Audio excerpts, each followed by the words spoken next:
Hello friends, welcome to Secret of Samiyal. இன்னைக்கு நம்மளோட சேனல்ல நாம பார்க்க போறது ஒரு இன்ஸ்டன்ட்டா ரோஜா குல்கந்து எப்படி செய்யறது அப்படினு பார்க்க போறோம்.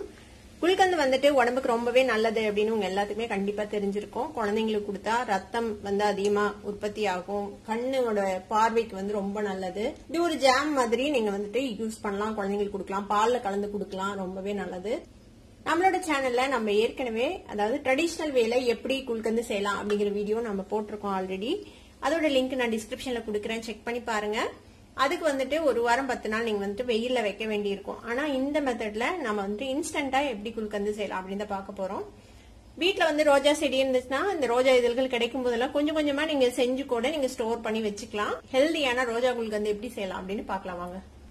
குல்கந்து செய்யறதுக்கு நம்ம வீட்லயே பூத்த இந்த பன்னீர் ரோஸ் தான் எடுத்து வச்சிருக்கிறேன். இது வந்துட்டு இந்த டார்க் பிங்க் கலர்ல வர பன்னீர் ரோஸ் வந்து நல்ல மணமா இருக்கும். ஆனா இதை விட அந்த இளம் ரோஸ் கலர்ல நம்மளோட நாட்டு பன்னீர் ரோஸ் கிடைச்சதுன்னா ரொம்பவே நல்லா இருக்கும். அது கிடைச்சதுன்னா அந்த ரோஸ்ல இது செய்யுங்க. இப்ப ஆனா அது அதிகமா கிடைக்கிறது இல்ல. முன்னாடி எல்லா வீட்லயும் அந்த பன்னீர் ரோஸ் இருக்கும், இப்ப வந்துட்டு அது கிடைக்கிறது இல்ல. இந்த ரோஸ் வேணா கிடைக்கும். பூக்கடைகள்ல கூட உங்களுக்கு வந்துட்டு இந்த ரோஜா பூ ஈஸியா கிடைக்கும். கிடைச்சதுன்னா இந்த மாதிரி வாங்கி நல்லா கிளீன் பண்ணிட்டு வெறும் அந்த இதழ்களை மட்டும் எடுத்து வச்சிருக்கிறேன். நானு நல்லா சுத்தம் பண்ணிட்டு நல்லா வாஷ் பண்ணிட்டு ஒரு டவல்ல போட்டு நல்லா ட்ரை பண்ணி எடுத்து வச்சுக்கோங்க, ஈரம் இல்லாம. இப்ப இதுல வந்துட்டு நம்ம சர்க்கரை சேர்த்திக்க போறோம். அப்ப 50 கிராம் ரோஜா பூ இதழ்கள் இருக்குதுன்னா 50 கிராம் அளவுக்கு சர்க்கரை தேவைப்படும். இப்போ நாம வந்துட்டு இது கூட சர்க்கரைய ஃபர்ஸ்ட் சேர்த்திக்கலாம் தேவையான அளவுக்கு.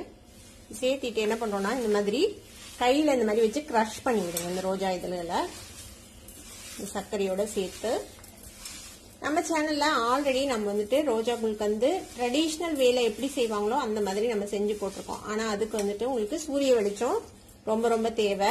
இப்ப மழை காலத்துல நீங்க வந்துட்டு ரோஜா குல்கந்து செய்யணும் அப்படின்னா அப்ப கொஞ்சம் கஷ்டமா இருக்கும். அதனால நம்ம இப்ப இன்ஸ்டன்டா எப்படி ரோஜா குல்கந்து வெயில் இல்லாத சமயத்துல செய்யலாம் அப்படின்னு பார்க்க போறோம் இன்னைக்கு. நம்ம வெயில்ல வச்சு செய்யும் போது கிட்டத்தட்ட ஒரு வாரம் 10 நாளைக்கு வெயில்ல தினமும் வச்சு வச்சு எடுப்போம். அந்த வெயிலோட சூட்லயே வந்துட்டு இந்த சுகர் வந்து மெல்ட் ஆயிடும்.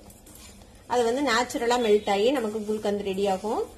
இப்போ நாம இதை வந்துட்டு அடுப்புல வச்சு எப்படி நம்ம குல்கந்து இன்ஸ்டன்டா செய்யலாம் அப்படின்னு பார்க்க போறோம். பாருங்க இந்த மாதிரி நல்லா மிக்ஸ் பண்ணியாச்சு சர்க்கரை சேர்த்து. இப்ப இது கூட ஒரு 1/2 டீஸ்பூன் அளவுக்கு சோம்பு சேர்த்திக்கோங்க. கூடவே ஒரு 1/2 டீஸ்பூன் ஏலக்காய் பொடி. இது ரெண்டுமே ஆப்ஷனல் தான், இது நல்ல வாசனையா இருக்கும், அதுக்காக நான் சேர்த்துறேன். இது இல்லாம வெறுமனே ரோஜாப்பூ சர்க்கரை சேர்த்தும் நீங்க செய்யலாம். இப்ப இந்த பேனை தூக்கி அடுப்புல வச்சாச்சு. இப்ப இது வந்து நம்ம இந்த சர்க்கரை மெல்ட் ஆக வரைக்கும் மட்டும் நாம இதை வந்துட்டு அடுப்புல வைக்க போறோம். இந்த மாதிரி கிளறி விடுங்க. நாம இன்னைக்கு சர்க்கரை சேர்த்திருக்கிறோம். நீங்க சர்க்கரைக்கு பதிலா கல்கண்ட பொடி பண்ணி கூட நீங்க வந்துட்டு சேர்த்திக்கலாம். நல்லா லோ ஃபிளேம்லயே வச்சுக்கோங்க. பாத்தீங்கன்னா தெரியும் இந்த சர்க்கரை வந்துட்டு நல்லா மெல்ட் ஆயிடுச்சு. இது ரொம்ப நேரம் அடுப்புல எல்லாம் வைக்க கூடாது. ரொம்ப நேரம் அடுப்புல இருந்துச்சுன்னா ஒரு மாதிரி கிறிஸ்டலைஸ் ஆன மாதிரி ஆயிடும். மறுபடியும் நம்ம ஸ்டோர் பண்ணி வைக்கும் போது இந்த சர்க்கரை மெல்ட் ஆகணும், அவ்வளவுதான் நமக்கு தேவை. நல்லாவே சுகர் வந்து மெல்ட் ஆயிடுச்சு. இப்ப அடுப்பு ஆஃப் பண்ணிடலாம் நம்ம. இப்ப இது கூடவே நம்ம வந்துட்டு 2 டீஸ்பூன் அளவுக்கு தேன் சேர்த்திக்கலாம். சர்க்கரையோட அளவு கம்மி பண்ணிட்டு தேன் கொஞ்சம் அதிகமா கூட சேர்த்திக்கலாம். இதையும் சேர்த்து இதோட கலந்து விட்டுருங்க. அவ்வளவுதான், நம்மளோட இன்ஸ்டன்டான ரோஜா குல்கந்து இப்ப ரெடி ஆயிடுச்சு. இது ஒரு 2 நாள் அப்படியே ஊற விட்டு அதுக்கப்புறம் நீங்க வந்து சாப்பிட ஆரம்பிக்கலாம். நம்ம ரோஜா குல்கந்து இன்ஸ்டன்டா எப்படி செய்யறது அப்படின்னு பார்த்தோம். கண்டிப்பா ட்ரை பண்ணி பாருங்க. ட்ரை பண்ணி பார்த்துட்டு எப்படி இருந்தது அப்படின்னு எனக்கு கமெண்ட்ஸ்ல ஃபீட்பேக் கொடுங்க. இந்த வீடியோ உங்களுக்கு பிடிச்சிருந்தா சப்ஸ்கிரைப் பண்ணுங்க, பக்கத்துல இருக்கிற பெல் ஐகானை கிளிக் பண்ணுங்க. அப்பதான் ஃபியூச்சர் நோட்டிபிகேஷன்ஸ் உங்களுக்கு உடனே வந்து சேரும். லைக் பண்ணுங்க, ஷேர் பண்ணுங்க. தேங்க்யூ ஃபார் வாட்சிங் வீடியோ.